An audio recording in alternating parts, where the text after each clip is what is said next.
Hello, my friends. How are you doing? And of course, again, I checked it before, I swear. I checked it 1 second before and the background was good and now it's not good. Okay, 1 second. I have to fix this. 1 second.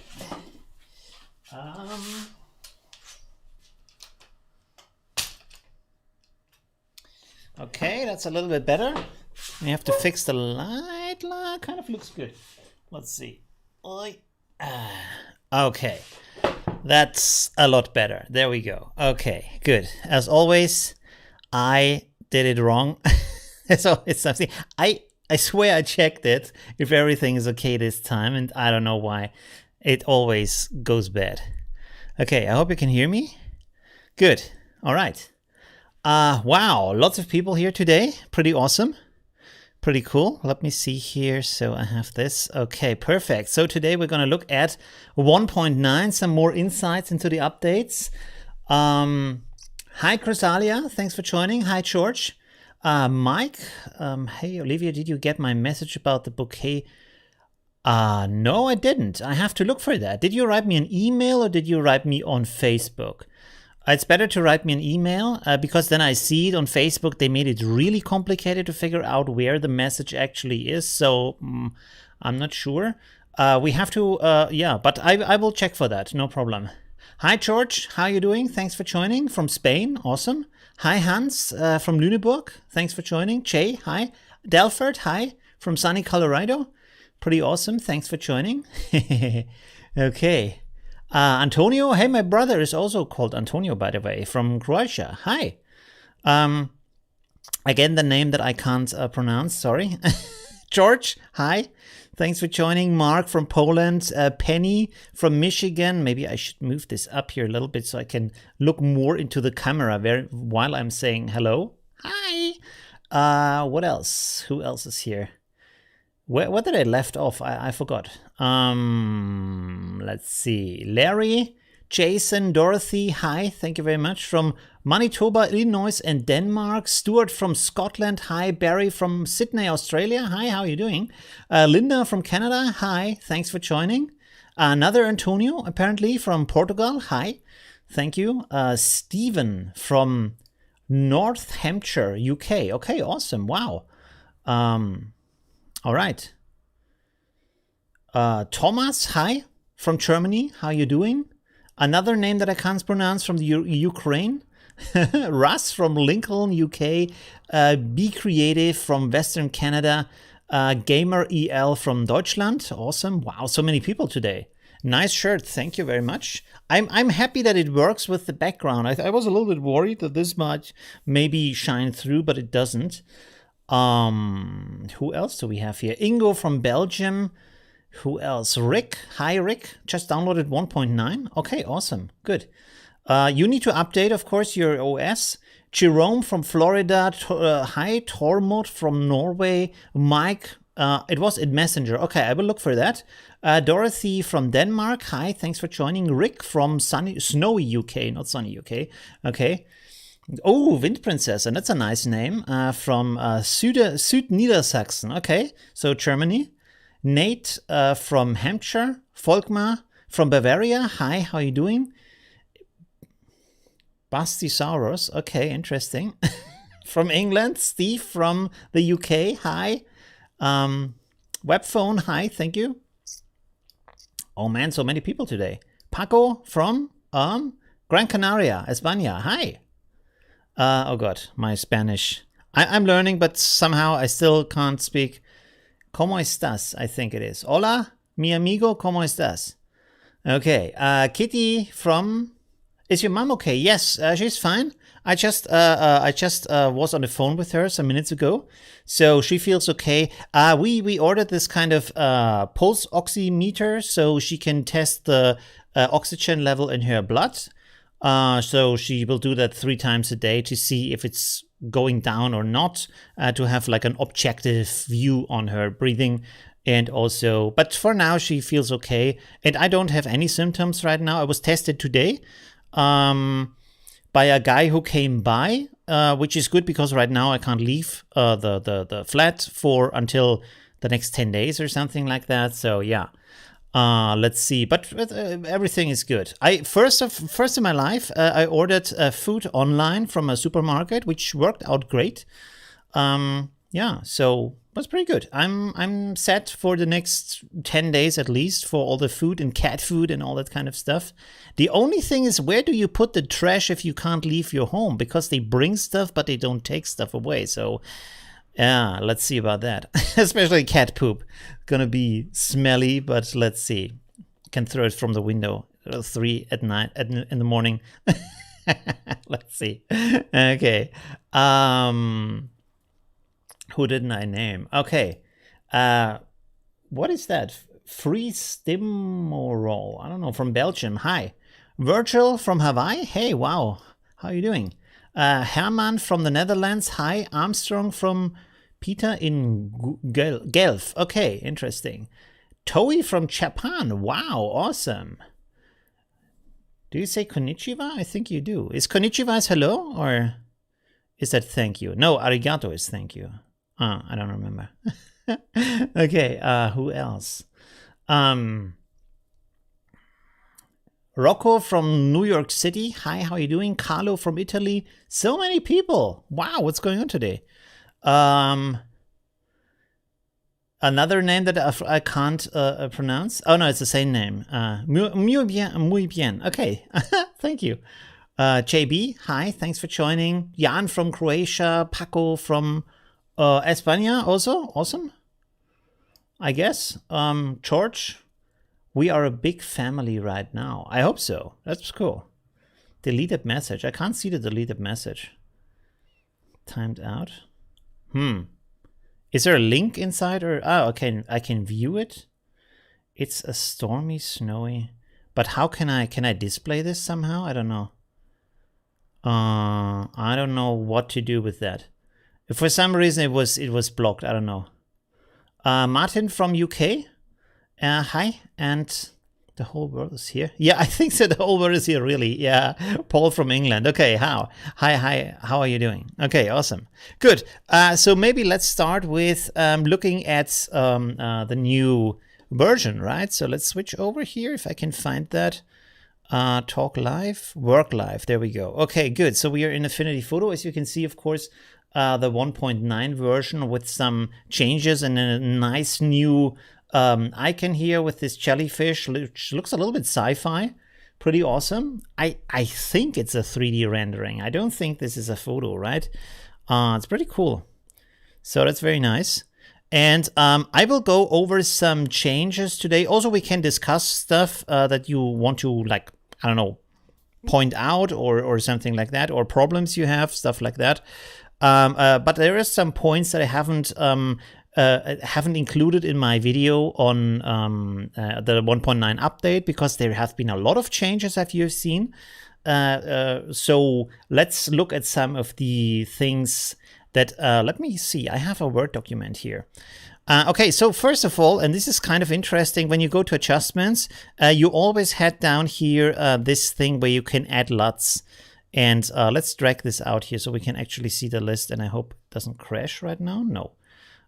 So there we go. And you can see here's the LUTs.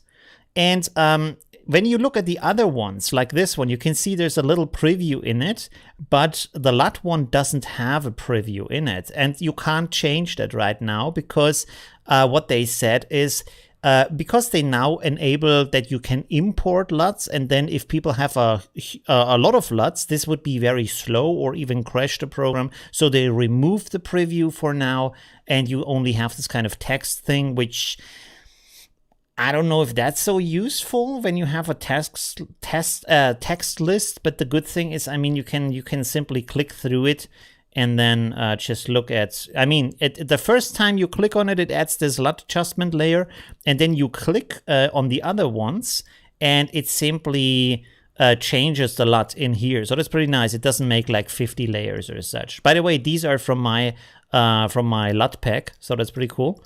I have only imported some of them. Oh, by the way, someone also messaged me that he said he has renamed all these kind of LUTs on imports, so they have the right naming, and also say that they are from my pack. So I will upload that to the store if you bought that or downloaded the free version, you will get an update email about that, and then you can just import all of them. And it's pretty simple because, like I said, you go to this adjustment tab here, and then you simply click here on this little wrench icon, and there it has the import. And you click on that and then select all of the LUTs you want to import, and it will automatically add them to the list, right? But now we don't have a preview. I hope they fix that soon or sometime, that there is a preview, because otherwise it's useful, but not as useful as it could be. Sorry, I don't see the stream right now. No, not the stream, the chat. Let's pop this out. I have yet to find a good way to look at the chat. I don't know how other streamers do it, to look at the chat and at the same time look at the screen, or ideally at the camera or something. I don't know. Because I have to either look over here for the message, or I put it on the screen and then you can see it too, which I don't know if that's ideal. But yeah, okay, wow. Lots more people joining. David from Florida and Matthew from Northern New York. Hi. Dunois, is that the name? From Greece? Hi, my father is from Greece, so we are related in some way. By the way, I recently found out, and I didn't know that Istanbul, the city Istanbul, has more people than all of Greece. I had no idea. I always, in my mind, Greece was always the same size people-wise than Turkey is, but Greece is closer to Austria from the size of the people, while Turkey is closer to Germany from the size of the people. So that is pretty amazing, right? I was really, I don't know, really strange. Yeah. Okay, interesting. Okay, any questions or something? If a message is deleted, the person who posted it deleted the message themselves. No, the message is not deleted. I just can't find it. Facebook made it so complicated because you can have a message in the messenger, but then also you can have message like sent to you that you don't see in the messenger, a message on your page, but then you have also a creative app and the business app, and they also send you messages from Instagram. And it's really hard to figure out where it was, especially if you look at the message and think, okay, I'm going to look at that later because right now I'm at the bus or something, or I don't have time for that. And so afterwards, you like, where was that exactly? Was that on YouTube or on Facebook or on Instagram, or was it an email, or I don't know. It's really hard to find. It's kind of, I have to maybe find a tool that aggregates all these messages into one tool. Yeah. All right. Anyways. Oh, there's also Patreon, of course. Okay, so here the big thing is you can now import all of them, and the downside is you don't have previews anymore. So this is the LUT change, which kind of is nice that you can import them and you can quickly go through them, but a preview would have been nicer, of course. So I guess they will add it at some point because other tools can do it, so it's not impossible. For example, DaVinci Resolve, which is a video editing software, can do these kind of live previews just based on a folder. You don't even have to import it. You just point it to the folder and then it shows you all of the thumbnails for that kind of video still, right? Okay. Anyways, so this is the LUT update, and another interesting and also kind of complicated thing is linked layers. And I don't mean linked in the sense of where you don't embed something, but you put a picture there that is actually not part of the document. I mean linking between layers, right? So that's a new thing you can do. And it has some very cool functions, but it's also kind of confusing in the way they did that. So I will show you how that works. So let's create some shapes here. For example, let's make an ellipse here, and I will give it a color. So we have a little bit more of an idea what is happening here. So let's give this let's give it a pink so we can see it good. And then now the first and easiest way to link something is to go up here to duplicate and then go to duplicate linked. And this will create a duplicate that's also linked to the original. Why this is just here and not in the right-click menu, I don't know. That's a little bit strange. Also, like here is no duplicate at all, I think. And then over here, you have a duplicate, but you don't have the other option, duplicate linked. So you always have to go over here to do that. And when you do that, like so, now I have a duplicate. And now if I change something, for example, the opacity, both change as the opacity. So that's pretty nice to have this kind of option. And also if I change something about it, this doesn't, okay, never mind. Okay, let's check why this didn't change, because it should have changed, I think. Let's go to view, and this is where you can see what has linked basically. So you go to view and then studio and then to linked here. Links, it's called links, not linked, but links. And this opens up a window which looks like this, and there you can see everything that has been linked. By the way, you can also click here on that icon, which is a bit confusing again, because when you click on that, this will open the window, but when you click here, this will unlink the link. So it's a bit strange. And you can relink that by selecting the thing you want to link and then drag it onto here. Now here is the next problem with that. You have to remember which was the other linked duplicate, because otherwise you can also link other objects, but you can only link other objects once, while you can link duplicates 50 times, doesn't matter. Why? I don't know. So they have to improve. This is kind of an early version, kind of a very like basic introduction on how to link layers, and you can do stuff with that, right? And also you have these things here where it tells you what is linked, but the thing is it doesn't really explain what that means per se, you know? So for example here, you can clearly say it says vector shape parameters, which you would think if I change this, then this should also change, but apparently it does not, which is kind of surprising, because let's do a triangle here like this, and then I make a duplicate here, layer duplicate linked, and I move this over, and now if I use my node tool and move this around, they both move around.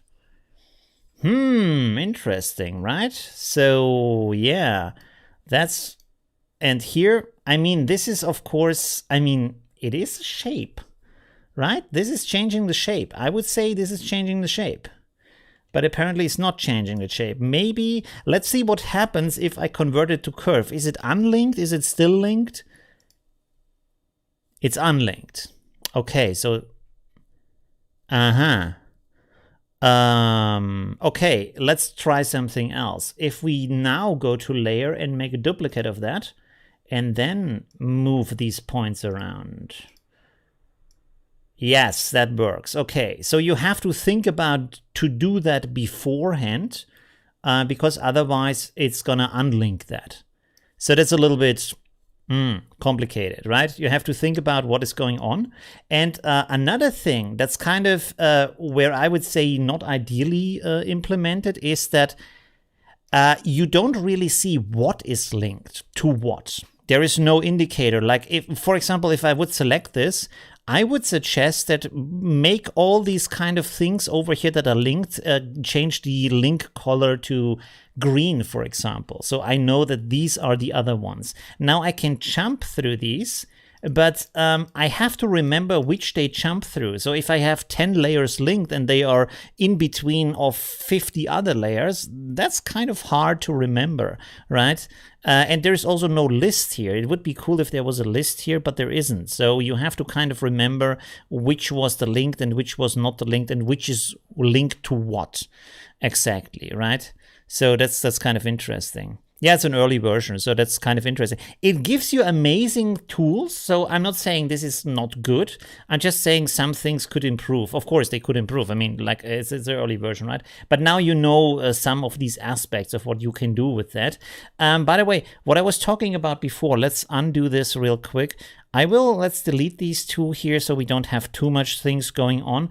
And now we still have these two and they are linked. Now you can see if I, let's make another duplicate here linked and then make another duplicate here linked, like so. So now, whoops, Now I have 4 of them, as you can see, like this. And they are all linked together, and you can, no matter which you change, they all change. So that is nice. But look at this. Now, let me move these over here maybe for a second. I should maybe have selected a different picture where we have more screen real estate. Let me crop this real quick here. Let's rotate this. Is this 16:9? Yes, it is. Okay, good. Let's crop it down to so, and then we have the full screen. This is a lot better. All right, cool. So now look at this. I will have a shape here. Let's recolor this so you see that this is actually the new one. And then I will simply duplicate this. So this is a duplicate, it's not linked. As you can see here, if I change this, the other one does not change. Now let's make another duplicate here like so. And what I can do is I can now select this one, and I can select one over here. You have to now drag this layer onto the thing you want to link, right? But not this one here in the canvas, but this one over here where the layers are, right? So, and not click on them, because then you select them and you only have to click and drag in one motion, right? And now let's link this to, let's say, to the blending for now. You can see now this is linked. And now when I change the opacity, nothing happens. Okay, that's interesting. Hello?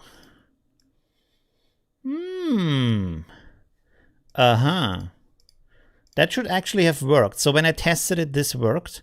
Let's unlink this again. Let's see. Let's link the vector shape. There we go. And then I change this. That works. Okay, good. So that works.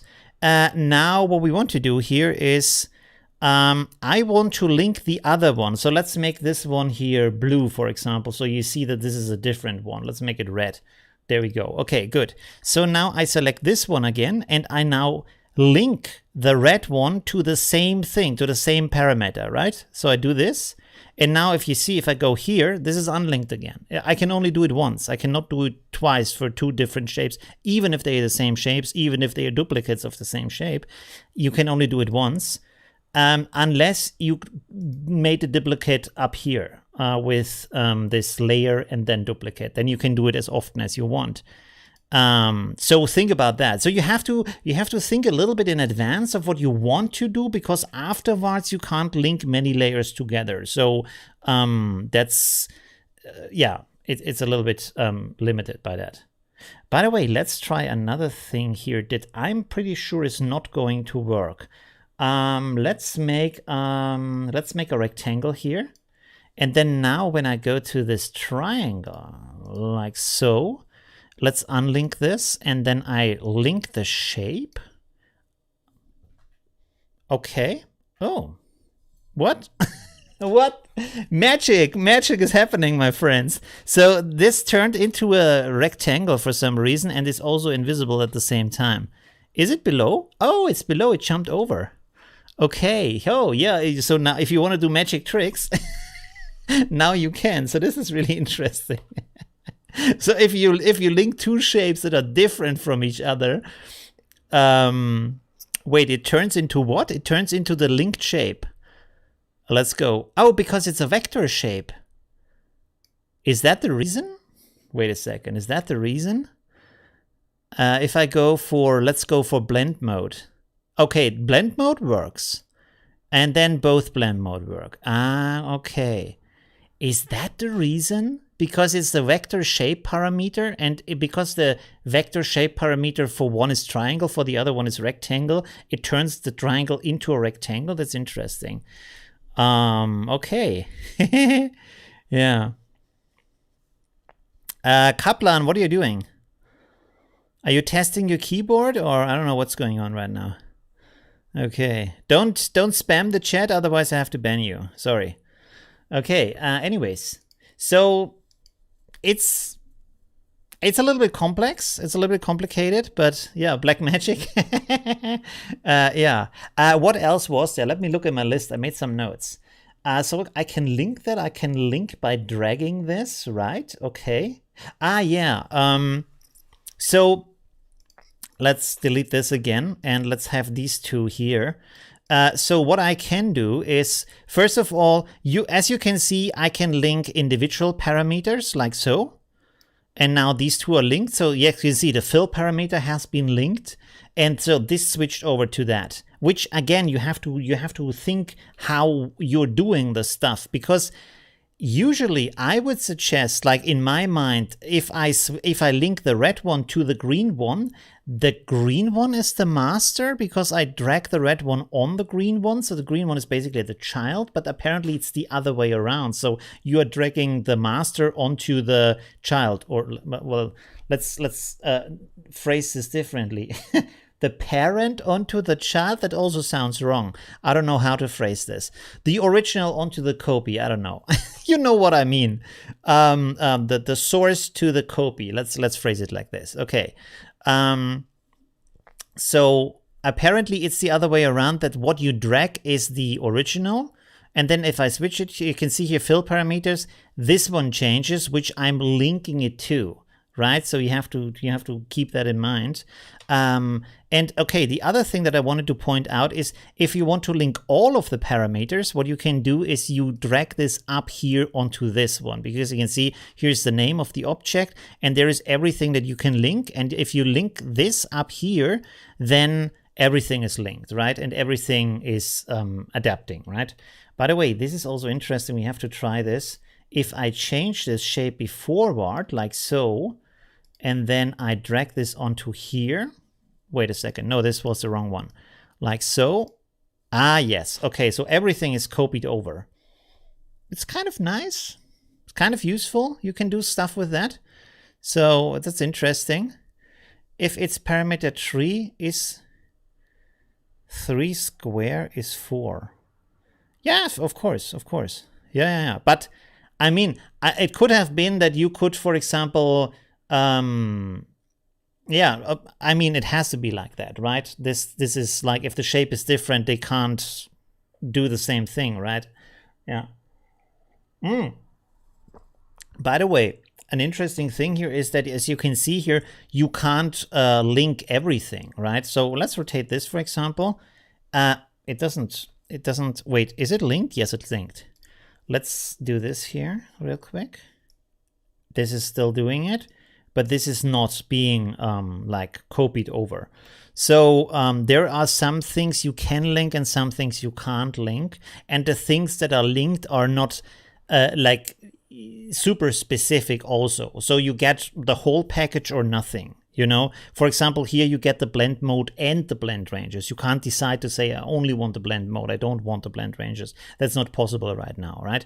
Okay, so you have to plan a little bit ahead, but it can be super useful if you have a lot of layers and you want to adjust things at the same time for different layers. By the way, we haven't even talked about that. You can do the same thing, of course, with adjustment layers. So for example, if I make an HSL layer here and I drag it to this one, and then as you can see here, as soon as I select this kind of layer, this here changes, and also the parameters that I can link change, right? So I can either go now again, say layer, and then duplicate linked. So I have now 2 of those. And now this one I can drag wherever I want. So this is pretty handy, right? And for example, if I open this up now, you can see that the color of both change like so, and the saturation changes and the brightness or luminosity changes. So that is really useful. And of course you can also, oh, interesting. I didn't realize they both turn off. I thought you can individually turn them off. But what you can do is, like, you can drag them out of there and drag it onto another shape. You see, like, for example, this egg down here has now the same kind of settings on it. So now these two change. So that is actually pretty handy and less aggressive, maybe, you know, because if you change something by accident, let's say you link, well, you can only link one shape, so it can't really destroy much, and then you just undo it. But yeah, you have to do a little bit of planning, right? Okay, what else? Does it work with masks? I don't think it works with masks. I mean, we have to try that. It probably doesn't work with the mask content, but let's see. If I create a mask, whoops, 1 second. So if I have a mask here, oh, I can do that? That's interesting. Let's see. Layers, and then what do we do? Okay, yeah, link. Sorry. Let's link it to this one down here, like so. Okay. And so now if I take my brush and paint in here, no. That is, I don't know why. Because here it says pixel content, but apparently this means something else. The blend mode can be changed. The opacity and visibility can be changed. So that works for the mask, as you can see, for both masks, but not what I'm painting in here, apparently. Filter effects and parameters also, which are, can they be applied? No. Okay. What else? Pixel content, blend mode and blend ranges. I didn't know that masks don't have blend modes, right?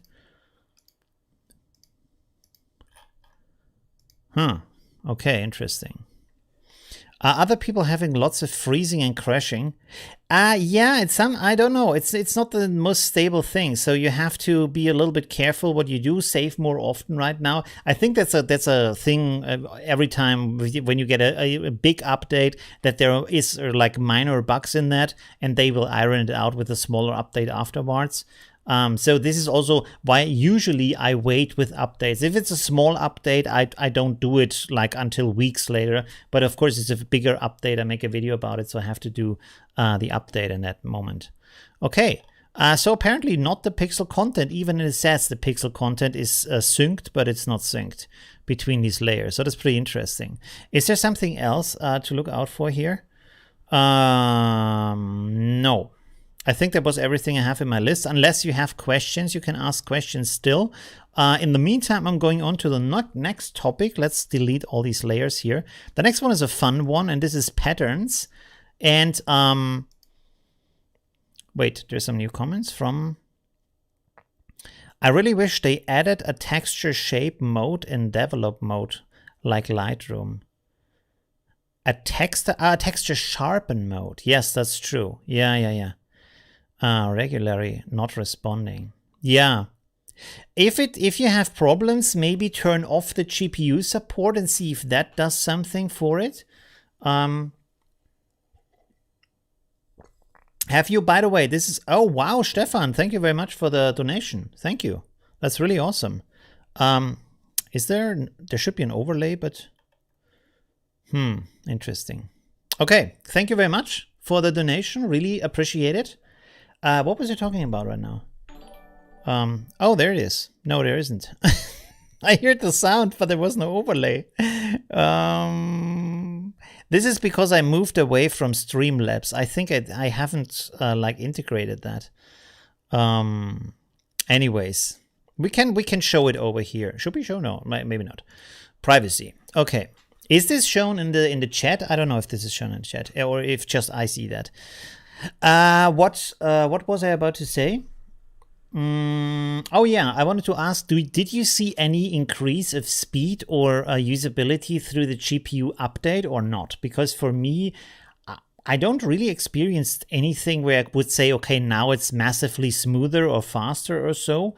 Maybe I should try some things like doing some batch editing or some I don't know, these kind of panorama automation stuff and see if that has a difference. Although I haven't done that before, so I wouldn't know if that's faster or slower.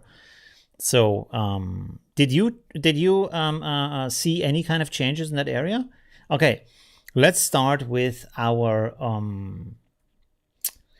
what we would do, layer patterns. Sorry, so we can do here new pattern layer, and this is to draw, to paint patterns. And what this basically does is that you can create a rectangle, and this rectangle is then duplicated seamlessly over all of your canvas, right? So this is what this does. For some reason, there is a size limit. And you can see here, for example, if I enter 3000 pixels, the maximum is 1024 pixels, probably again be for stability and speed reasons. So you can see on both, this is the maximum you can go. So you have this little triangle here. And now what you can do, let me hide this so we have a clear background here, is when you take your brush, you can see, first of all, this duplicates my brush, so I can see the preview over all of the copies. And as you can see, I can also move to other areas of my canvas, and then this is being duplicated. And when you paint on this, then you can have these kind of repeating patterns. So this is what this is made for, basically. And as you have seen before with the background, this is also has also transparent background, so you can layer these things. That's also kind of an important thing to know. Let's undo this real quick, and this too, and then I make a duplicate here. So you can see I can, for example, paint something on the first one, and then I can go to the second one and paint something on the second one, like so. And then I have now two different patterns. And of course, the use of that is I can now rotate these patterns, and I can resize them, and I can skew them like this. So I can do a lot of different things with them. And yeah, also there is apparently applied a pretty strong anti-alias, because as you can see, even though the resolution isn't that high, when I scale them up to a pretty big size, they are still kind of sharp. Now you can see here, this is going to be rather pixelated, but it's not like horribly bad if you resize it like 5 times or something. As you can see here, like this is a lot bigger, but let's go to 100% zoom, like so. I mean, yes, it's pixelated, but I mean, it kind of looks good, right? Okay, so this is pretty cool. You can do some interesting stuff with that. Now, you might say, but I am not that great at drawing shapes. I would rather use the shapes we have in here, for example. You can do that too. So that's pretty interesting. Let's delete these again, and then make a shape over here.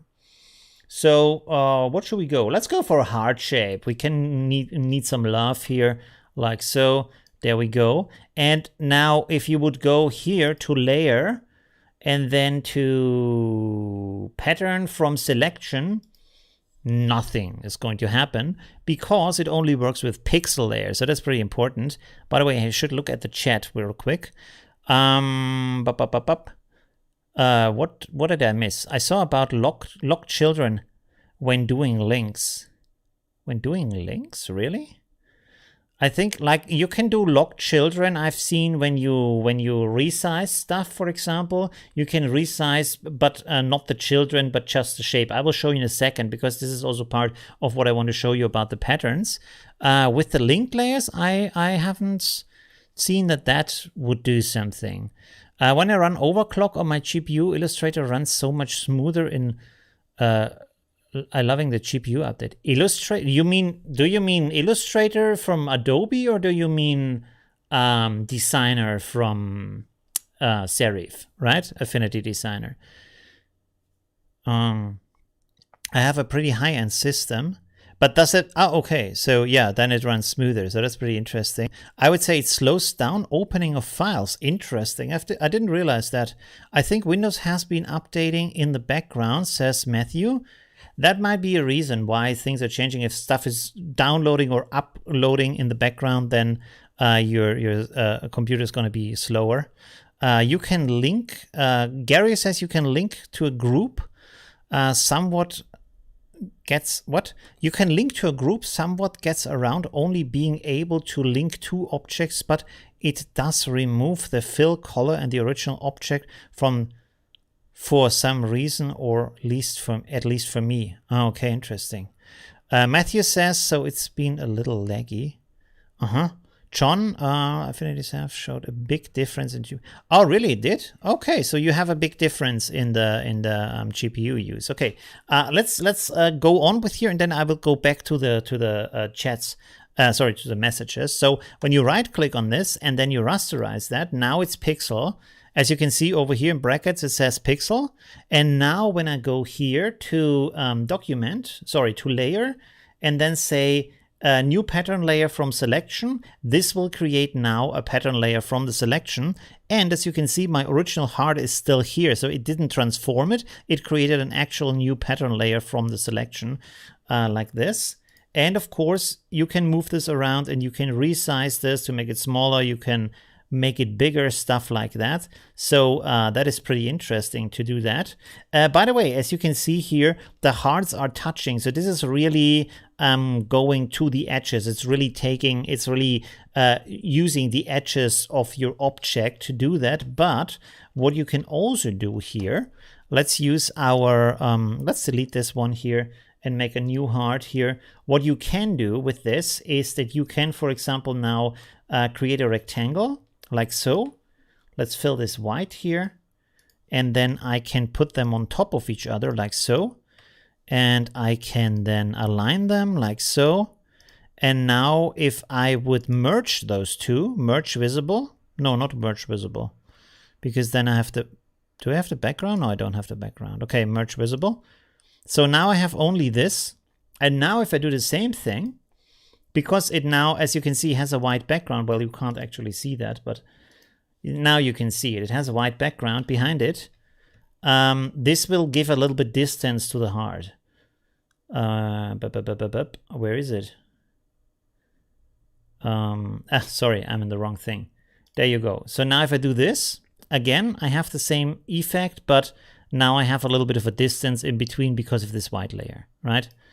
So it would be, I think it would be more useful if you would have the ability to create a pattern group, for example, that is not a specific layer, but the group itself has this kind of pattern function, so you can put whatever you want and move it around in there, stuff like that. That would be a little bit nicer to, and make it a little bit easier to handle these kind of things. But I mean, you can do it. So it's again, it's also like kind of a basic function. Now we come to the thing with the child of the layer. So what you can do, and this is really interesting. For example, I can now take, let's take a circle here. Let's make a circle like so. And now if I use the pattern and I push it onto the ellipse, you can see that this will now move my pattern inside of the ellipse as a texture, basically, of my ellipse. So that's pretty cool. And here's the thing with lock children, because right now, if I would resize this, it would resize everything. That can be useful if you want that, but if you don't want that, you can lock the children. Up here, you can see, you select the ellipse, lock children, and so now if I resize that, you can see that the original texture stays in place and I can just change the shape. And this is really awesome because with that you can do really interesting quick designs and play around with that without having to worry about the content of your pattern that you have created, right? Of course, you can still go in here and change this individually, right? Was there? Oh, look at that. That is pretty cool. How is this even happening? This is a moire effect, I would say. Is it? How is this happening? What? Ah, do you see that? So now I have small hearts, and then I get big hearts, and then they vanish. So there's nothing there. They don't overlap. And for some reason, I still get this effect. That's pretty cool. This, of course, is not part of the picture. Like if you export that, this is not going to be visible.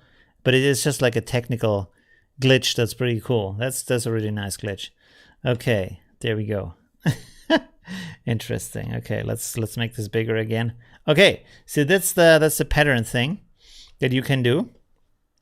Any other questions? Wait, I wanted to go back to the chat. So what was it? Frank says, I love the new program with all the features. Hope it stops freezing with future updates. I found no speed increase. Yeah, me too. I don't really have a speed increase.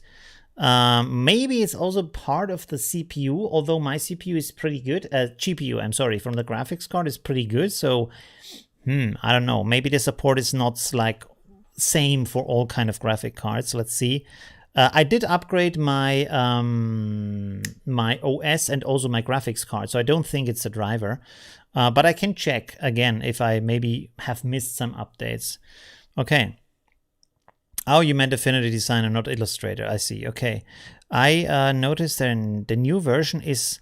Jens says, I noticed the new version is highlighting the select brush, at least, but it's crashing while using the astrophotography stacking. Oh, okay. Yeah, there's some features where it's crashing also for me, like when you have linked images that not linked in the layers, but embedded linked, and then you change that picture while the other document is open, the program crashes, so that doesn't really work. Yeah, okay. Designer is running so much better. I overclocked my 2080 Ti. Wow, that's a pretty expensive card as far as I remember. Mine is a, oh god, GeForce GTX 1660 or something like that. Live filters have been a lot faster for me with hardware acceleration. Interesting, okay. The live filter for Liquify is rather slow for me. Sorry, my brain is also slow today for some reason.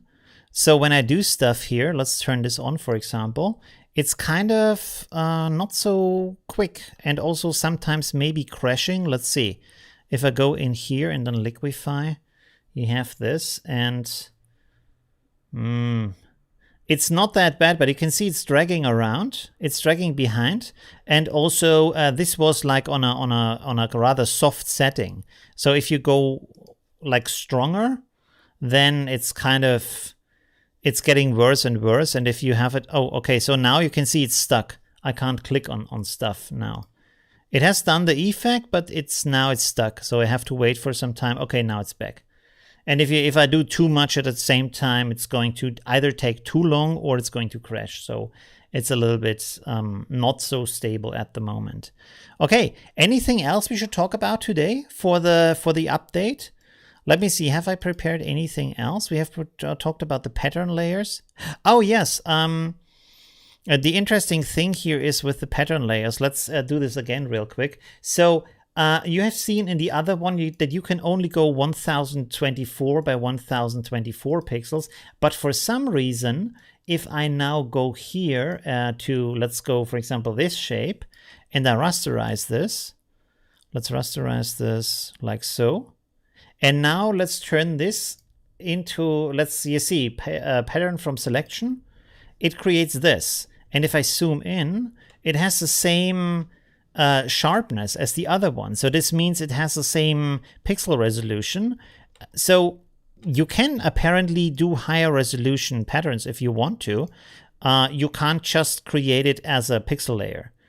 Then it's not working. But if you create it as an object, then it's working. So also keep that in mind. That's pretty interesting. All right. Let me see. How long have I streamed? Oh my God, 50 minutes already. The time flies. Holy moly. We have to look at the Facebook entries for this week. Let's go over there. So this is the next part here. I will maybe wait a second. I have to search for the post real quick so we can talk about that also. It's part of the stream. If I find it, there we go. Is it? Yeah, I think that's it. Okay. Let's switch this over here. All right, so here we go. Our challenge for this week. Is this the right one? Winter Fantasy Composite? I think so, right? There was so much going on this week that 1st February. Yes, I posted this on Monday. This is why. Okay, good. All right. So let's have a look at your amazing entries here. Each time. Do I have to import the LUTs again each time I open Affinity? No, they should be saved into your presets permanently. Of course, you can delete them if you want to, but I think you have to delete them one by one. So be a little bit careful with the importing, but you don't have to do it every time again. All right, so let's look a little bit at these. This is from Linda. Wait a second. So we will open this up separately. And there we go with the original pictures. Wow, you did a lot of stuff here. Okay, so this is the original picture and the 2 costumes. And the sled, the houses, the reindeers. Wow, that turned out pretty good. I mean, if I have only seen this picture, I would have thought that you are actually wearing these. That is pretty impressive, especially from the size change to adapt this to a completely different body shape. That is pretty impressive. Wow. Okay, interesting. And then you have here the Santa Claus in the background with the houses. Pretty cool. Oh, even the reindeer has a red nose over here. That's awesome. Does the original reindeer? Ah, he has also this kind of irregular horn. So yeah, interesting. Pretty cool. On my Mac, photo is doing great, fast and no crashes. Okay, that's cool. I think Mac is usually more stable because they don't have these many hardware variations, because they don't allow users to change the hardware. So it's a lot easier for developers to create the right adjustments, the right settings, right? Okay. Maybe apply a little bit here to adjust the ambient light, especially for the two characters here, and also the brightness and contrast. Like you can see that here there is less contrast than, for example, in this picture right next to it for the reindeer. This is brighter and has more contrast, but this is more muted. Of course, it's a different light situation, but if you adapt this a little bit, also, you can see that the clothing has a higher contrast than the faces and the hands. So adapt that a little bit. Maybe draw or paint in down here a little bit of shadow, just a hint to give an idea that there's some shadow here. And apply some ambient light, at least to the two characters here. I think the reindeer looks good from the ambient light, but the two characters here are a little bit too warm. And you can see the rest of the picture has rather like a cold ambient light, a blue ambient light, also from the sky and such, right? Okay. Thank you, Marco. All right. How to align layers with content? What do you mean how to align layers with content? If you want to align anything in Affinity Photo, let's go real quick over here. So let's say we have these two shapes here, this one, and then we also have this one, and you want to align them. You simply select both layers like so. So click on one, hold Shift, and click on the other if it's below that. Otherwise, you can, if it's in another position, you can hold Control. You can see I can then select this one down here. So if I want to now align these two, I select both of them, and then I go up here to this icon that says alignments, and there I can align it in different ways. And so you have to click on these, and then you also have to click on apply, because now if I don't do that, oh, it's still aligned for some reason. Sometimes it jumps back. This, for some reason, this time I didn't have to click apply. As you can see, now they are center aligned. Of course, you can also align them in different other ways. For example, if you want to align them on the left side, or you want to, oh, that doesn't look right. Ah, go away. Okay, sorry for that. Yeah, you can align that. All right. Oh my god. Okay. By the way, amazing entries this week. Really cool, really amazing, very skilled people in my group. Look at that. Really awesome. I mean, I'm getting cold just looking at that, so bit scary too. Wow, okay. So, yeah, so you have the frozen lake and that guy and some ice here. That is a pretty awesome combination of these elements. Is that light effect on the eyes, or did you paint that in? No, it's on the eyes, but you really spotted that well, that this is kind of lining up here and kind of looks like the shadow of the elbow is kind of looking through here a little bit. So that's pretty awesome. Yeah, very nice. Wow, impressive. Also with the snow overlay, very cool, interesting. Pretty nice. I don't even know what to suggest here. Again, maybe a little bit of ambient light on the guy here, because he's rather warm from the colors, and the rest is rather cold. But if you want to have more of a contrast, it's also okay to have him a little bit warmer, maybe, so he sticks out, because otherwise, if he has the same kind of blue as the background, he's kind of matched with everything, and it's kind of hard to see him. All right. Let's go to the next one. I have to go a little bit quick here today, sorry, because I think there was a lot of entries, and also it's kind of late also. No, it's well, we have a little bit of time. That's good. Wow, what is going on here? Is this in Hamburg? I think it's the opera in Hamburg, like, or the symphony in Hamburg. Is it? I don't know. Might be. I'm not sure what kind of building that is. No, this is not in Hamburg. Or is it? I don't know. Anyways. Okay, so here we have a helicopter and these kind of snow artists here and some clouds and some sky. Wow. Ah, okay. And now it's floating in the sky. I didn't even realize that. The sun in the background, this one here is a little bit very muted for some reason. I mean, if there's a little fog in the foreground, that can look that muted. But then if there is so much fog in between these two, this is very bright. So rather this should be a little bit clearer maybe.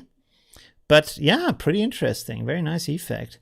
The snow edges are, I mean, that's really hard to do. I wouldn't even know how to do that to make it look realistic, because they look very smooth here, very blurred. But how else would you do that, right? Not that easy. Interesting idea, though.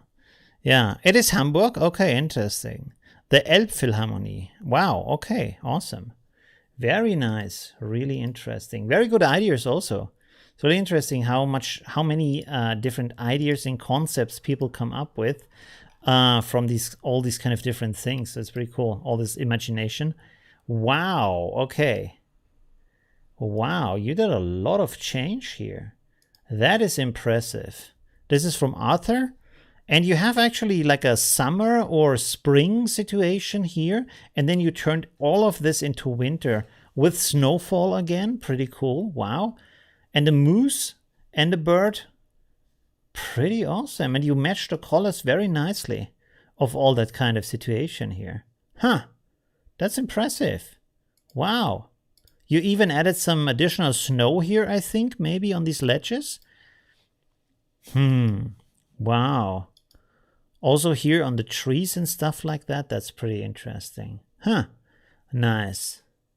And did you do this with layer effects, or did you paint the snow on? Because here you can see there's like an extra thick layer of snow on here that you don't have here. So it's not just changing the color and the brightness of different areas in the picture. It's actually painting on a different kind of snow effects here, or at least some shadow here. So to make this like thicker, like you have a layer of snow on the roof. Very interesting. Wow, pretty impressive. Pretty cool. Why Photoshop Illustrator is industry standard. Both are difficult, not user-friendly. Corel is more simple and very powerful too. People, what is best painting software? If you want a really good free one, of course now I can't remember the name. It's wait a second.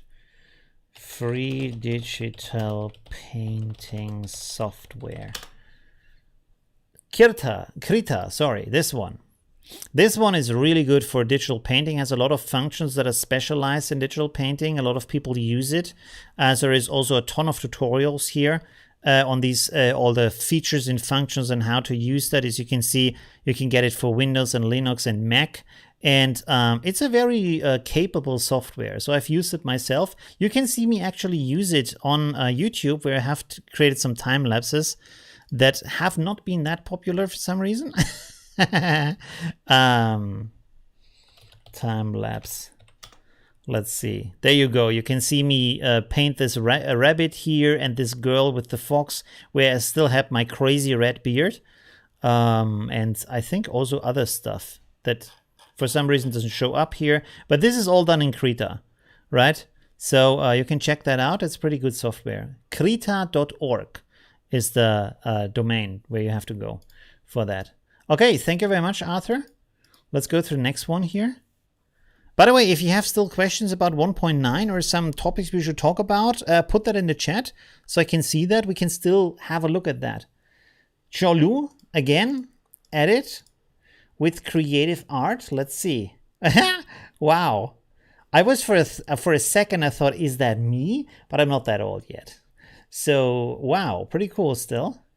Ah, okay, there we have a nice Santa and a snowman. Is there snow? Where's the snowman?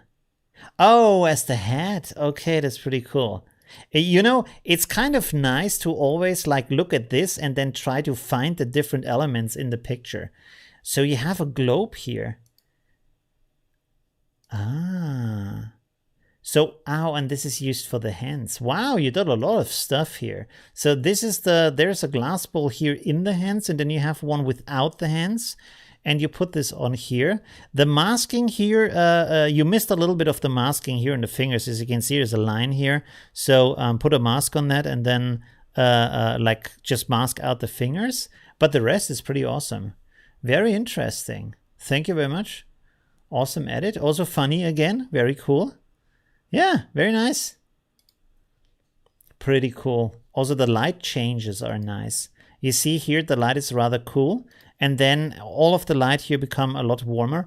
By the way, I mean, this is blown out here from the hands, but this here is a lot more blown out. So that's interesting. Yeah, I was thinking about doing a tutorial on how to maybe you can save these blown out areas. I mean, this is too extreme maybe, but sometimes you can paint over that with, for example, skin color and then like create some skin texture so you kind of cover up the areas that are too blown out. So there's different kind of techniques to save a rather smaller spot, not a complete hand or stuff like that. All right, here's the next one. This is more like a summer version, but there's a little bit of snow in there. From Hans. Okay, yeah, you're welcome, Geonut. Okay, wow, interesting. Lots of snow coming here onto the angel, falling onto the angel from the sky. Here's the different elements. So you added some like actual snow down here on the ground. Nice perspective match between these two, you can see. So the snow looks good in that area here. And okay. Why did you change the shape of the window so much? Because this looks more like a door. I was thinking when it was small, it was rather a door than a window. So it's pretty interesting. Here's a classic kind of problem where you can see that you have this line around that outside because the background in the original picture is a lot darker. So in that case, rather shrink the selection. Maybe, as you can see here, if you shrink the selection around all of the object, you might cut away too much of the arms or of the flowers or stuff like that. But you can have this, I don't know what that part is called, headscarf, I don't know. Select this separately and then make the selection smaller and a little bit blurred so you get rid of that kind of rim around here. I actually made a tutorial about that. Let's see, selection, there we go. This one here, remove bright edges, also dark edges, so you can look at that. Look on Google for remove bright edges selection trick, and there I show how I do that. Only got 3,400 views. I don't know why, because this is a very, a problem that people often have from this selection. It's interesting. Anyways, okay. Then, I mean, the rest is cool. The grass is very atomic green, but that's also in the original picture, so I guess that's okay. It's very, all of the colors are very intense in here, but it's okay. Another problematic thing here is the selection of transparency, but it's very, very complicated to select things that are transparent, so that's not easy to do. And so kind of maybe better to avoid these kind of materials where you have these problems, or maybe again have this on a separate layer and then try to use blend ranges and blend modes to create this transparency rather than create a selection where you delete that part. That might be easier to do and maybe get a better result from that. Yeah. Whale. Oh yes, it's a whale. I forgot that. Thank you very much, Mike. Okay, let's go to them. Wow, there's so much good stuff. Look at this. We have a lot. Oh my God, we have a lot more to go through. Some very skilled works in here. Again, pretty cool. This is the after. This is the before. Where's the... Oh. This is surprising. You had the choice between two hot air balloons and you chose to make the artificial one the main character and the other one the second character. Why exactly? Why not the other way around? Because you can see this looks really realistic and this doesn't. So I would have switched them around and make this maybe in the background blurry so you don't really see. It's not a real hot air balloon. So that's interesting. Okay. Very nice. Also interesting, very nice work here with these four guys, that they even have a little bit of a look where they look kind of 3D-ish. You could maybe use a little bit of dodge and burn in that situation to make on one side the elements that the characters a little bit darker, so it looks like shadow, and so they become a little bit of a form, and they are kind of blurred here anyways. And it looks pretty good. Maybe if you added a little bit of shadow, it would be look more real that they are actually there. And try to adjust it a little bit more to the background. Because, I mean, something is off. I couldn't really put my finger on it. Maybe it's a little bit too dark or something. Or the blue is a little bit too colorful, depending on the rest of the picture. You have to play around a little bit with the settings. Or, as I always do, if in doubt, put some fog up over it so it's kind of hidden and you can still see the characters, but the view is a little bit obscured, and then it looks more real in that kind of situation. You know, always if there's a problem you can't solve, you can maybe cover it up. That's a good solution. Yeah. All right. So pretty cool work. Very nice combination of all these kind of elements. So that's pretty awesome. Yeah. One thing maybe to say is that from composition wise, there's a lot of stuff going on in the picture, because you have these guys here trying to get to the hut, and then you have two hot air balloons and a moon in the background. So it's pretty crowded, right?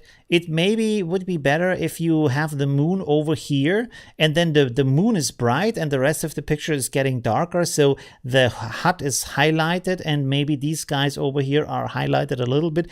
Maybe they carry a little light with them or something like that. So you have a tiny light over here. What was that? I don't know. Streamlabs still pops up when someone follows the channel. I don't know. It doesn't turn off for some reason. What was I about to say? Oh, yeah. So you have a big light over here on the right side for the moon, and then you have a smaller light over here for the guys. And so this makes kind of a clearer composition to do that. By the way, let me quickly have a look here.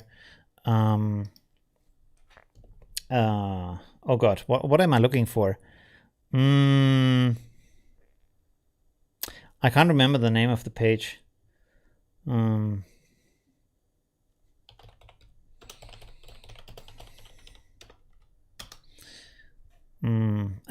remembered it. 1 second.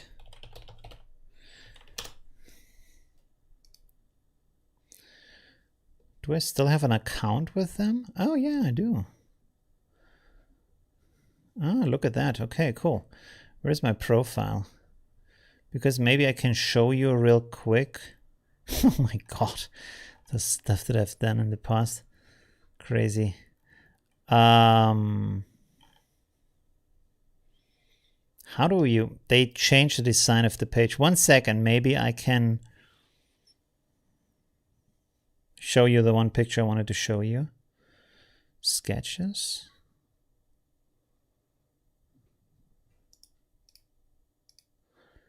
No. No.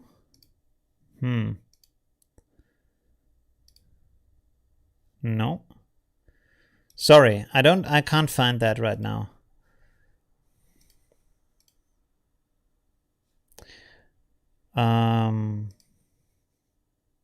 No, that's not it either.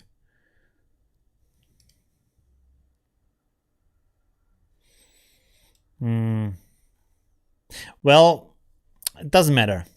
The only thing I wanted to show you basically is 1 second. What I wanted to show you is that you can go, for example, like this, and then let's maybe make a frame here. So like so.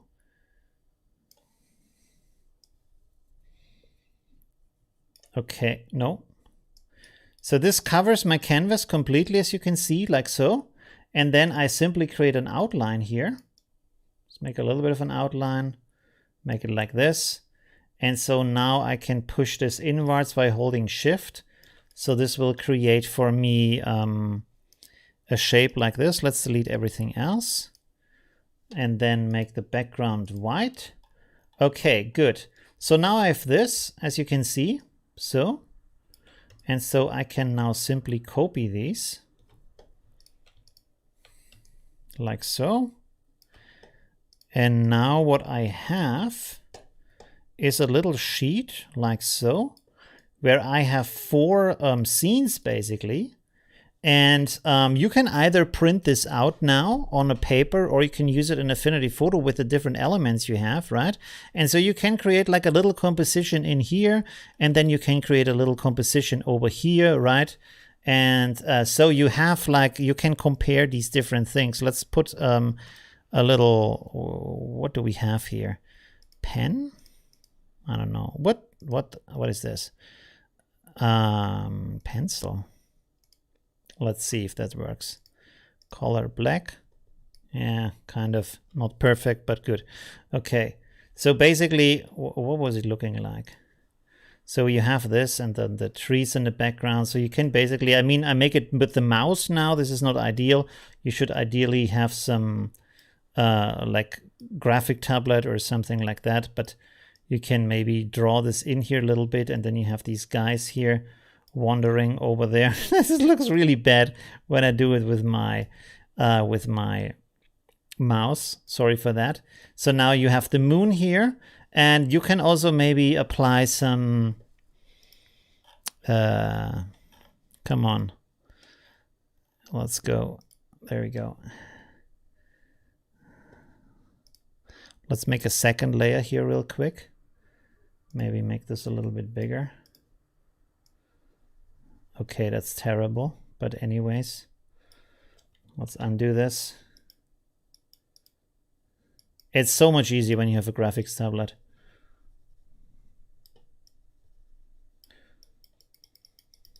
You see, you can just like build up the scene a little bit, or you can just take photos or stuff like that, and then have this kind of scene. Of course, now I should have like made a selection beforehand of this layer. Let's do this real quick. There we go. Select, invert pixel selection. Delete. No, delete. Yes, there we go. Okay, good. Okay, so you have this a little bit here, and you can play around then with these elements on the other part, you know, on the other areas, and say, okay, maybe I have a different the thing in a different position, or the moon is bigger, or stuff like that. As you can see, maybe let's copy, whoops, no, this didn't work. Let's copy this over here. And then, for example, I go, let's put this up here and select the moon from center, no, like so. And let's say I want to resize that, make it a little bit bigger in the background. Yeah. Or put it over here, for example, stuff like that. You can just move the stuff around. And you have the small people down there. So it's like, it's an easy tool to just like play around with your composition elements, right? And say, okay, maybe they should be down here, right? And also maybe at that time, I want to have maybe a little path down here. Now I need another brush again, sorry. 1 second, let's do it like this.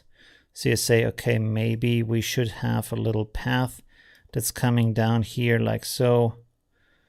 And then we have these guys here. Of course, now I have the path with them. This is not ideal what I'm doing right here.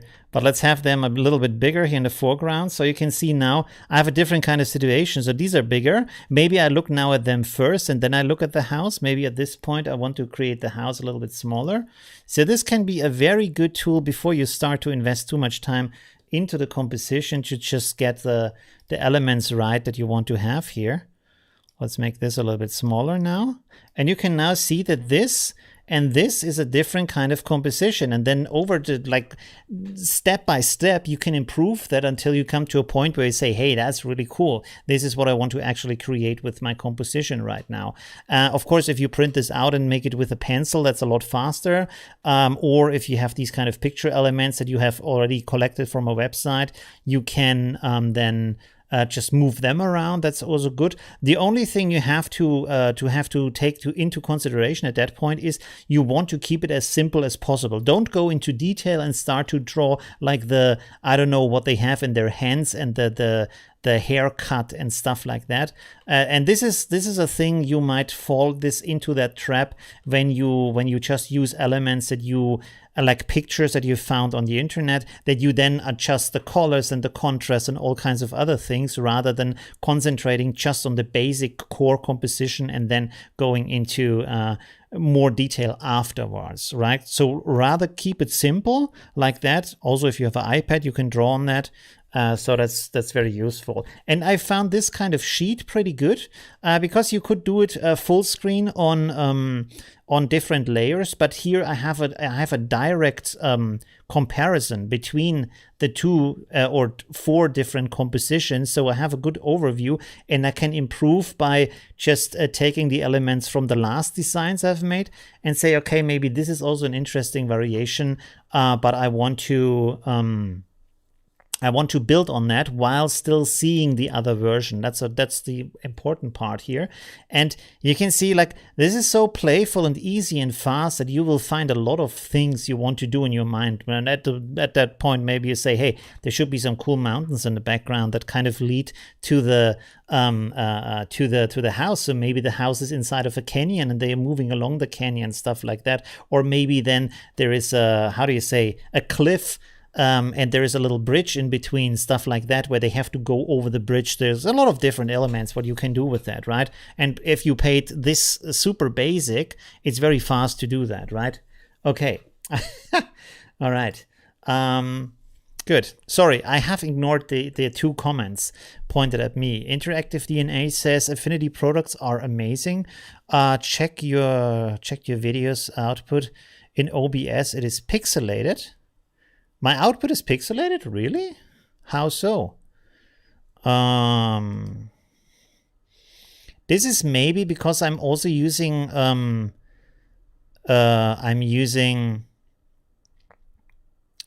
OBS right now to stream to Facebook sometimes. But it should be 1080p, 60 frames per second. So it's the same as with my tutorial. So that should be good, actually. I don't know why it's pixelated right now. If there's something wrong, I'm not sure. I have to look at it later. Yeah. Okay, let's go on to some other stuff here. Why was this so big? Okay, that's okay, good. Oh, wow, here's another cool one. Let's go for this one. Oh, wow. Okay. Interesting, very nice. This has kind of an Indiana Jones feel, a mix between Indiana Jones and James Bond, right? There we go. Oof. I'm kind of confused. Like you have this like actual snowballs here, which are not round, and then you have this very round snowball here. So did you like use the texture of the original snow and then like make this actually really round here in the software, maybe with Liquify or something like that? Or did you just recreate the complete snowball? That's interesting. What was the second one? By Soda Pop says, have you ever tried Gimmick plugin in Affinity Photo? I don't even know what that is. Gimmick. What is Gimmick?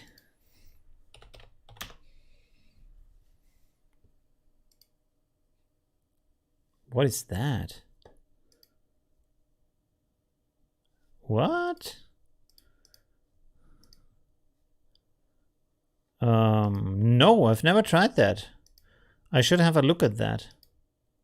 Oh, that's for GIMP, right? That's why it's called Gimmick? No, it's called because of Grace image computing. Okay. I've never seen that. Interesting. I will bookmark that. Maybe I can make a tutorial about that. Is that free or is it to buy? I think it's free. You can do some really interesting, strange things here. Okay, cool. Thank you very much for that. I will look for that. Howlin'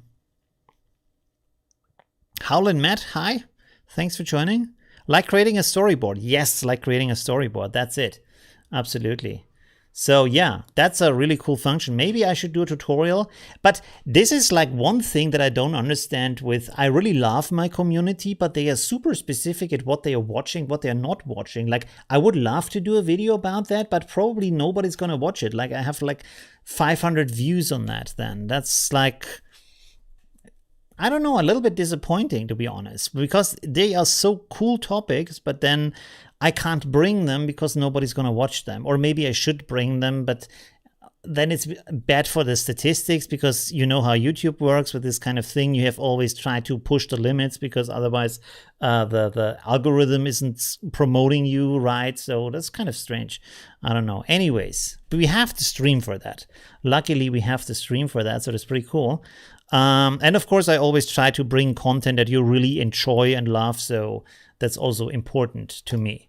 All right, so that's a pretty cool picture. Very nice effects here. Very nice with the snow also. By the way, are these the overlays of my pack, or is this the Affinity pack? I haven't even had time to look at the Affinity snow overlays yet. These look pretty cool. All right, let's go on to the next one. Wow. How are there so many skilled people in my community? That is really amazing. Wow, pretty awesome.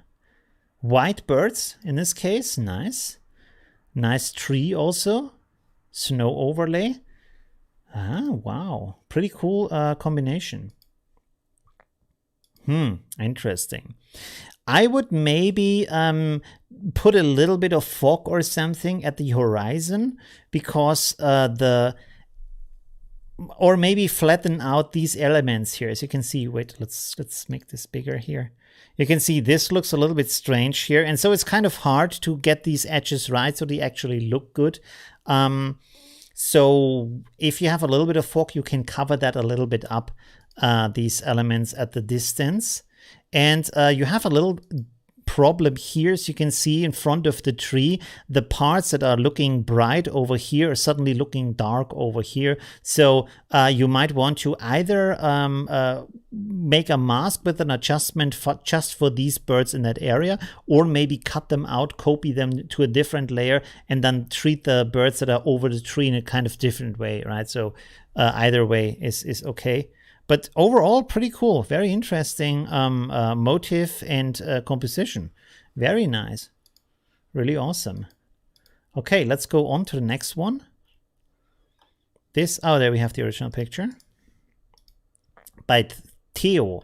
This one, by the way, was by Joanne. Thank you very much, Joanne. Okay, here we have a pretty spooky scene. What is going on here?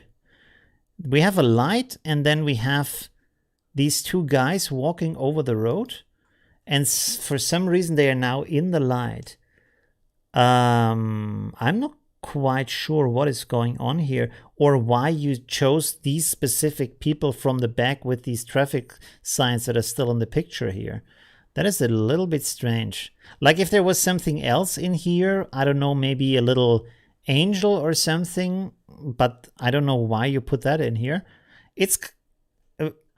It's interesting, but it's kind of it looks more like you have a plastic foil with the pictures stuck on the glass, right?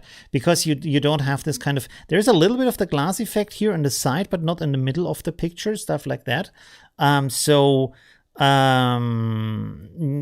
Yeah, it's just, it doesn't really look that realistic, right? I would maybe reduce the contrast a little bit inside of here, and change the colors a little bit, so because you're looking through glass, so to have this kind of effect, and maybe put a little bit of a reflection in there. For example, have another picture of something that would look like the other side of what you would see behind this picture, or maybe take that picture and then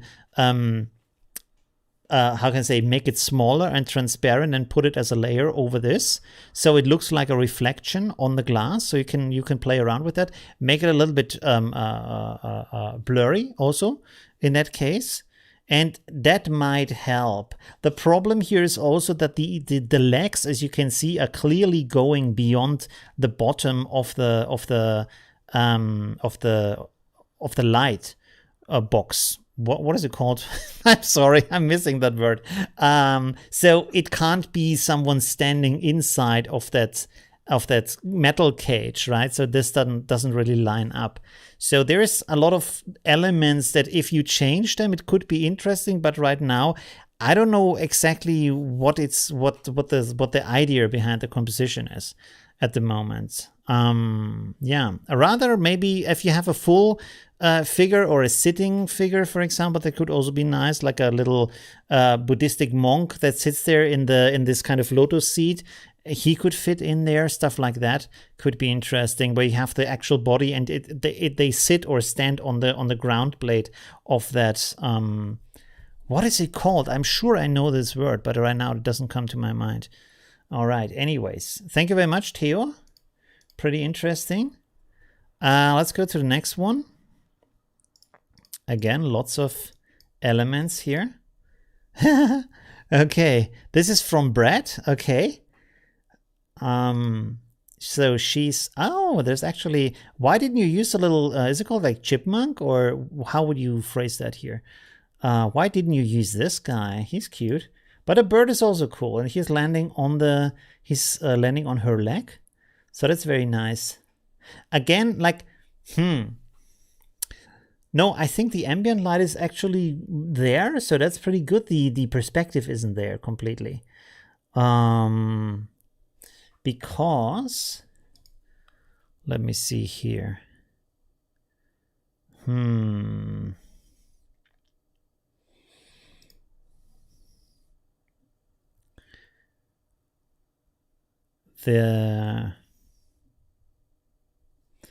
What is the perspective like? There's a bit of a change in perspective, not too much, but you can see that it kind of looks like she's falling backwards into the image, because the perspective, the plane is a little bit steeper than it is on that point where she's sitting on the edge of that of the bank here, right? And here you can see that the table is flat, so here the perspective is more fitting than in this case here. So that's a little bit complex. Yeah, but otherwise it's pretty cool, right? It's pretty nice. Of course, it's pretty hard to get the feet right with the snow, so they are sunken in. You did a really good job on this side. On this side is a little bit strange. Maybe it would maybe help to cover this kind of this side of the foot up a little bit, so you don't get this kind of perspective line from the shoe, and so you cover a little bit up that the perspective isn't completely matching. But otherwise, it's pretty cool. I also like the little pigeon here that's landing on her knee, and she's actually looking almost at the pigeon, so that's pretty cool too. Very nice, again, pretty cool. Squirrel, that's it. Thank you very much, Mike. Squirrel. Okay, pretty cool. Brad, thank you for that. Let's go on to the next one. Ooh, what do we have here? Okay, so here we have rather a snow effect rather than a composition, but it's also pretty cool. So we have these little mice here with some artificial snow, I would say. And here it's combined with a lot of effects around that. Pretty awesome. That's very nice. I really like that combination of the snow and the this little kind of frozen, foggy edges around them. So that's pretty nice. One thing that stands out a little bit is that these elements here are very round, as you can see. This one here, you see? So that's maybe this part of the snow layer is a little bit strange. It could be bokeh, but maybe not in that kind of way. So that looks a little bit, but the other snow elements are pretty cool. They are working really great. You seem to have applied some kind of bevel effect or 3D effect to the snowflakes for some reason. So as you can see here on the side, they rather look like you have salt grains that are kind of sucking themselves into a little bit of dough, right? If you bake, for example, something, it looks like this. If you have some salt or sugar on the outside, these bigger grains of sugar or salt. Yeah, so I don't know why, but maybe you wanted to have some more contrast here for them, but it looks kind of strange. this part. Maybe change that. Don't use this kind of 3D effect or bevel effect. Okay. Let's go on to the next one. How many more do we have? Oh, just like 4 more. Okay, that's pretty good because we are at 1 hour and 30 minutes. So this is kind of the limit right now. Wow, another cool one. Another problem with the ambient light and the brightness you can see here. So this seems to be very how can I say, widespread problem. Maybe I should do another video about this kind of thing. You have a lot of elements here. Nice. Okay, so also the umbrella is from a different photo than the person here walking. This is a pretty good combination of these two. I guess he's leaning into the storm because he's bent sideways for some reason, so that's interesting. He even has a little bit of a snow track behind him, which is nice here. And you added these trees. The trees are really awesome. I would not have expected that they, at least this one looks like it's actually in the picture. Oh, it is. Oh, okay. Sorry. Okay, I spoke too soon. This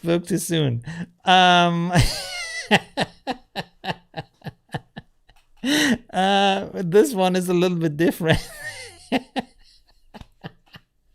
Okay, where are the other trees? I think you added in the background. Yes, the other is back here. These are back here, and this one is here in the front. And you can see it's a bit different from this one.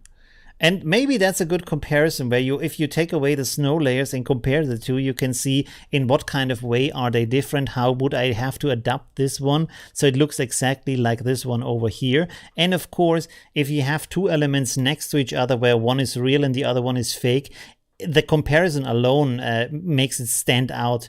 If this one wouldn't be here and just this one, you probably wouldn't see that this one is fake because you don't have a direct comparison. But you can, so for example, see that this one is darker in color from the blue, and it has more shadow on the right side of the tree, while this is bright all over. So there's a little bit of differences that you can implement with, for example, dodge and burn, and adjusting the light and the brightness of these two elements a little bit. And also for the two characters here, of course, you can see they are much brighter than the rest of the scene. So also adjust them a little bit. If there is light in there where an object is brighter, you should add some kind of reason why it is brighter, you know. They could have maybe a light with them that they carry around, or there's maybe some sunbeam coming down that is lighting them up, or some kind of other reason, right? But if they are magically brighter than the background, then they kind of stand out and they look more like a sticker that is sticked onto the background, right? But pretty cool, very interesting composition, right? Okay, let's go and look at the next one. By the way, the last one, I forgot to say the name. The last one was by Niels. Hey, Niels, thanks for your addition. Ah, wow. Okay, interesting. Whoops. Hey, my cat Belusi is here. Hallo, Belusi. Sag hallo. Oh, should I? No. Wait, komm mal kurz hier, Schatzi. 1 second. Ah, Mau. Schau hier. Ah, Mau. Sag hallo. Schau. Hallo. So, jetzt darf sich wieder herlegen. Komm. Hier, leg dich, Baby. Leg dich. So. Okay, I'm back. Okay. All right. So, Belusa. If you liked today's video, don't forget. Okay. Thank you very much. Chrisilla? Did I read it right? Chrisilla. Yes, I did. Okay, thanks. Soda Pop says, which Affinity photo feature in 1.9 do you like most? Oh, that's a good question. I mean, the liquify is really useful. I have to play around with that more. I was almost about to do a tutorial video on how to make a mock-up for a shirt with the new liquify, but then I realized that there is a little bit of a problem when you make the liquify effect and the perspective effect and use a blend mode on the image you want to put on the shirt. Then for some reason also the liquify and the perspective is applied to the background picture, and that's then for some reason didn't work. So maybe I find a workaround for that. But that you have this now live is very, very useful. So this is basically one of my favorite new additions to that. Also the text feature is really cool, that now you can really have the text in any kind of shape. All right, so let's look at this one real quick here. So we have the lake and the ice. Oh, so you took the boat from this one and the ice. And oh, wow. I mean, that's a great combination. Looking at that picture, I couldn't tell what is fake and what is real. So that's really impressive. Really cool. You made some nice reflections here on the ice. It's interesting that you decided to like change the reflections. You see here's a crack on the ice, and then you have the reflections on this side but not on the other side, which can happen if the surface has a different angle. Of course, you see a different kind of reflection on the background of the sky, of course. But yeah, pretty interesting, really nice. Very cool. Also, like all the ambient light in here, also on the boat, looks really cool. Very nice combination. Also very nice composition. I like how the boat goes in this way and the crack also goes in this way. And then you have the mountain in the background with all these lights, which I can't remember right now what their name is. Northern lights. There we go. Okay, pretty interesting. Nice. Very nice combination. Okay, this was from Jens. Thank you very much, Jens. Let's go on to the next one by Peter Müller. There we go. What do we have here? I think this is just some... Is it just some adjustments in this case? Yeah, you didn't add elements, but it's pretty cool still. Oh, you replaced the sky. I see. This is a hard one to replace. You should try in this case actually to see how well it works with Luminar, because maybe Luminar does it like really good, because there's a lot of different elements back here. Another thing you could try here, if you look at that picture, is that you would use the blend mode and see if you could blend that either through the background or onto the background, right? I can copy this over real quick. Let's have a quick try on this. Let's go here. New from clipboard. There we go. And then we are going to quickly look for a sky here. Blue sky. There we go. Yes, let's use this one. Why not? I will just copy this. It doesn't matter if it's good resolution or not. We will just quickly try to see if we can blend this with the background. So let's see. If I go here to the blend ranges, and then you have the underlying composition ranges, because you can see that all of this is bright and then everything else is not bright. So because the sky is completely blown out, we could basically try to do it like this. And then just find a setting where it's kind of looks good. Let's make this not linear here. Do it like so. Move this over a little bit, but yeah, it's not as smooth as I hope it would be. Let's make it linear again.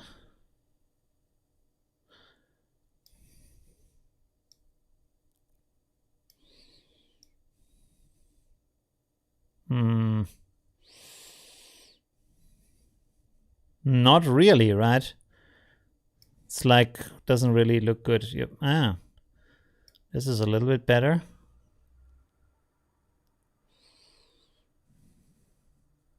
Not really, right? No. Interesting. Let's give this a try and see what Luminar can do with this. By the way, they made an update. I'm thinking about creating a video for that. Yes, JPEG, please. And then let's put this here. Lumi test. Let's go to Luminar.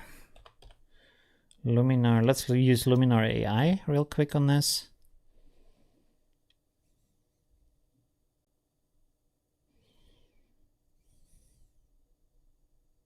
One second. Yeah, the cat. The cutie cat. Let's see, add image. Downloads. There we go. So let's go to edit. And you see now they have everything in one area here, which is nice. You don't have to click between the different things. So this is the newest update. Sky, selection, blue sky. There we go. Hello. Look at that. I mean, that's not bad for one click. Lumina does have its uses. I mean, okay, here it doesn't really fit because of the snow on the branches, but you can paint this in with the mask. But I mean, the job it did here with the trees, branches and stuff is not too bad. That is actually pretty cool. And of course you have all these other different skies you can use. Dramatic sunset. Also not too bad, pretty cool. Sunset 2. Whoa, nice. So this is the best feature I think about Luminar, is this kind of sky replacement with one click. Wow, there we go. You can see you can get some really cool results from that. Again, you can paint some stuff in here with the mask, just so you can fix these areas, because of course it can't know where there's snow and where's no snow, but this part here is pretty cool, especially considering that this is even a low resolution version of the picture. It's not, sorry, it's not even the original picture. All right, let's go back to this. Yeah, so that's very complicated. Maybe there's some ways in Affinity Photo how to do that. How did you do here? Well, actually pretty good. So that's pretty interesting. Very nice. Okay.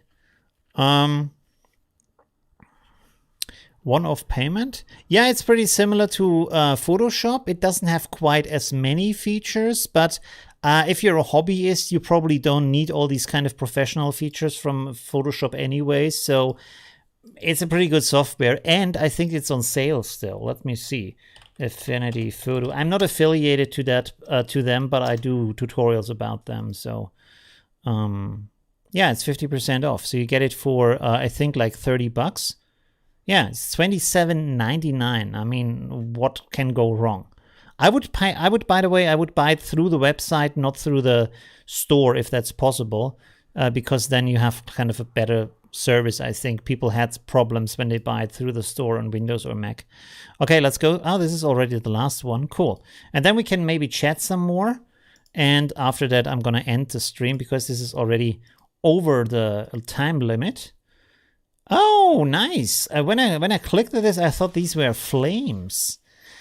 That's an interesting combination, but I would have removed the hair here because this kind of defeats the purpose of combining those, you know. This is really cool fitting with this, and it would be nice if this, like the horse head, went over to become a stone head up here. But when the hair is then on the mountains, it really takes away this kind of effect, and then you kind of wonder, what is this actually? And this is why I thought it's flames. So rather go completely the way and leave this here just like hard stone edges up here. Maybe you can have some hair down here in that area, so it morphs back into stone. But it's a little bit like too much hair up here and maybe too much picture down here. So I would maybe try to blend this then back into the fur over here and just have this kind of element on the neck and on the upper head where everything is like stone. Maybe even put some elements here where this part of the eye is also kind of a overhanging stone or something like here, but the eye is still real, but just this part here is stone. You know, just cut out, for example, this part and then stick it over here so it has kind of the same shape. Play a little bit around with that if that works or not, you know. All right. So that's that. Let's chat a little bit, and then we're gonna end it for today. Let me put the... by the way, the last one was from Ingo. Sorry, I forgot to say the name. There we go. All right. Paid a lot more. Yeah, they always have like sales. Not always, but they sometimes have sales. I think at least once a year. Recently, they had have more sales because of the pandemic and stuff like that. So to help the community, also probably because their income has tanked a little bit, so they want to drive the like purchases a little bit more, which is good, of course. So that's pretty awesome. Yeah. So that is really cool. Yes, thank you very much, Ingo. Absolutely, you're welcome. And what else? Did anyone else say something about 1.9? The storyboard thing. I really have to think about maybe doing a video about that. I want to do more composition stuff, but you know what? There's always some stuff that I have to do. It's really crazy. I always want to do more of that. And then like now there was the update, and I think there was something else before that that we had to talk about. So there's always some stuff coming up. Did we do a composition last time? What did we do in the last stream? I can't remember. Oh yeah, the January pack, right? Yes. And then this time the update. So next time we're gonna do we are going to do the compositions. And with the photo challenge, I have to see what I can do, because in my flat it's not really great to take photos, and I can't go outside until at least the 14th February. So yeah, but I will do that. I'm really looking forward to do these kind of challenges, right? Is the remove white matte filter new in 1.9? I have not heard about that. Remove white matte. I don't know. There's a divided blend mode that removes color cast. That is pretty cool. But I haven't heard about a removing white matte. I have to check that out if that's new. There's so many functions in Affinity Photo. It's really crazy. All right. Yeah, so thank you everybody for watching. It was really nice again to chat with you, to do the reviews, to show you some more features of 1.9. So I hope everything of that was interesting to you. And yeah, what's the best way to remove dark circles on eyes? I would say brighten them up. Like again in Luminar, you have a special settings to like brighten up these eye bags here a little bit. But we can actually do maybe also a tutorial about that. Although I'm not sure if my community is so interested in portrait stuff, but we should have a look at that maybe. That would be interesting. But if it's dark, you can brighten it up, adjust the color a little bit. So if it's dark, if you brighten it up, also make it a little bit warmer, because shadows are a little bit cooler by nature. So to get it in the right tone again, stuff like that. Works well with refinement for selections, off selections. It's a filter. Oh, okay. I have to look into that. I should write that down. Let me see. I will write that down. It's called, what was it again? Ah, yeah, remove white matte.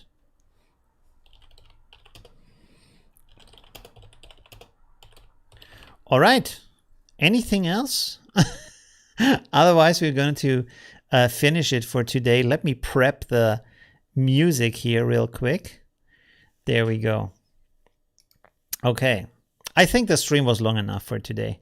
Good, so it's not too long for people who are watching it afterwards. Okay, so thank you very much for watching, and see you in the next stream. Bye!